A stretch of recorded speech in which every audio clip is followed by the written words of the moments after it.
I think I've always had a question about how technologically innovative many of these businesses are. To me, they seem like ad tech companies that have just bolted on a little bit of a smarter phone service effectively to what is still a very traditional delivery model using motorcycles, bicycles and cars. Once we come through the other side of the pandemic and this higher demand scenario, is there the possibility that there's something of a cliff edge for these businesses that they'll have to overcome? Yeah, I think that's a great question, and it's something that's on everyone's minds right now. What is the new normal as we emerge from this COVID period? Per Sensor Tower data, the food delivery category is actually doing quite strong, and it's still continuing to grow. And that's the case even as different parts of the world have had their own sort of rebirth from COVID. And I think when we look to the States, even, as parts of the United States were exiting lockdown at different parts in 2020, we were still seeing good growth in the category.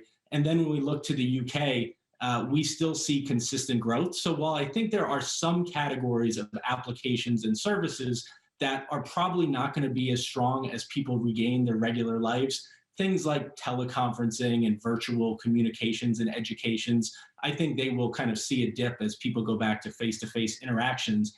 I think our data is suggesting that people are used to having food delivered to their door. If you look at something like Deliveroo, we're actually seeing it exit the first quarter stronger than where it entered. March active users are up about 10% from where they were in February. And what's really cool, we have a new product called Consumer Intelligence that looks at session data, and the number of sessions per week by a Deliveroo user are up about 20% from even where they were last summer, suggesting that they might be making more purchases weekly. So we actually see some acceleration there.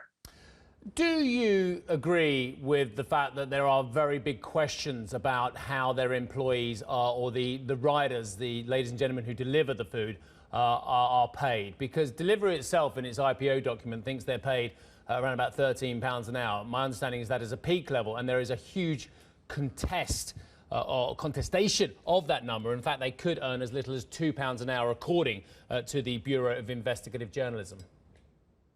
Yeah, so I've obviously sort of stayed up with the news, and I know that there have been issues in the UK regarding the pay of gig economy employees. It's something we've seen in California as well. It's kind of outside the scope of Sensor Tower. We have expertise in the mobile app, so we see continued growth for the service itself. I think the questions as to the ethics surrounding their pay scale are probably left to other people. But in terms of their business, I think that's where we are seeing meaningful growth. Sorry, Anthony, I find that very strange that the ethics and the business model are separate in these days of ESG. I thought ethics and the business model would have been tied together, sir, for everybody, including yourself. Well, I think you're probably right that the way consumers approach products now, the ethics and morals of the companies that they're dealing with, absolutely a part of it. But as it pertains to Sensor Tower, where our expertise is really in the data and observing how users are downloading, spending time, allocating money to different goods and services. And that's where we're seeing a real uptick for not only Deliveroo, but other food delivery apps. So where the ethics of their pay scale come into play, that's just kind of outside our scope of visibility. But you're right, it's absolutely a question. And I think where we would see that at Sensor Tower is if ridership and sort of users of the app fall off, and maybe they go to other services that they deem to be more ethical in terms of how they pay their employees.